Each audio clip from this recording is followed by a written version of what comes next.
Ассаламу алейкум, дорогие друзья. Мы провожаем тяжелый 2020 год. Год испытаний, сплочения и проверки на твердость. Он был для нас полон событий, как радостных, так и сложных. Главным испытанием для всего мира в уходящем году, безусловно, стала пандемия коронавируса. Мы все дружно пережили с вами самолизацию. Я благодарю всех, кто терпеливо соблюдал требования Роспотребнадзора. Я благодарю наших врачей, которые героически сражались с заразой, показали мужество и профессионализм, рискуя собственным здоровьем. Больницы и медицинские учреждения республики были обеспечены всем необходимым и в полной мере справились с потоком больных. 2020 год оказался проверкой на прочность наших врачей, и они доказали свою верность профессии. Во время пандемии нам удалось избежать гуманитарного кризиса. Региональный общественный фонд имени Ахмад Хаджи Кадырова раздал более 2 миллионов продуктовых наборов нуждающимся, в том числе в регионах России и за рубежом. С начала самолизации фонд оказал финансовую помощь более 1 миллиарда рублей. Мы сохранили высокие темпы строительства значимых объектов. Сданы десятки тысяч квадратных метров жилья, капитально отремонтированы школы, жилые дома, построены мечети, детские сады, мосты и дороги. Введен в эксплуатацию стратегически важный объект цифровая подстанция «Город». В Грозном открылись величественный дворец искусства имени Дагуна Амаева и уникальный лечебно-оздоровительный центр «Акваленд». Столица республики стала центром проведения престижных всероссийских фестивалей и спортивных состязаний. И, конечно же, хочу отметить самое значимое политическое событие – голосование по внесению поправок к Конституции Российской Федерации, по итогам которого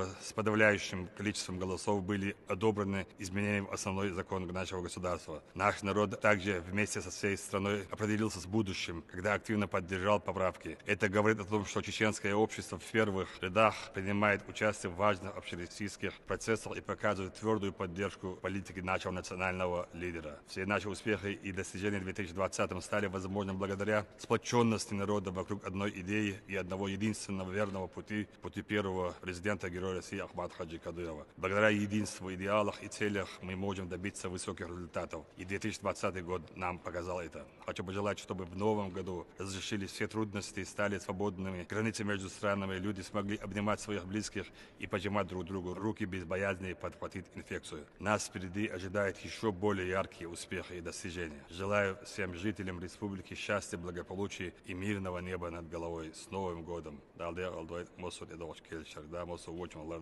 Bart iman islam ma istoel horhus meadam woshi diza dasher woshi tisher ma istoel da bart sabel da edosher sa un bala doch woshi bart giza mar shwoyer khlit walidon da la to boy ahmad sid allah